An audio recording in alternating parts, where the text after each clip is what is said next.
સાંજ પડે ને ઉંમરે ઊભી વાટ તારી જોતી, ક્યારે આવશે બાપ હું તો માવડીને પૂછતી.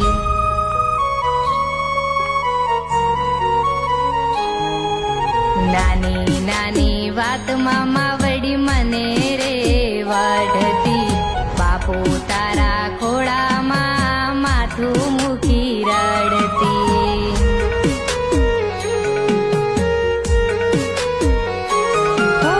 ખોળામાં માથું મૂકી રડવા દેજે બાપ, સુખ મળે સ્વર્ગના માથે ફેરવે હાથ. પારકા ઘરનું હું પારેવું જાજાદી, મારે ક્યાં હીરાવું લાડ લડાવેલ બાપુ પંખી તારું ઉડી જાશે.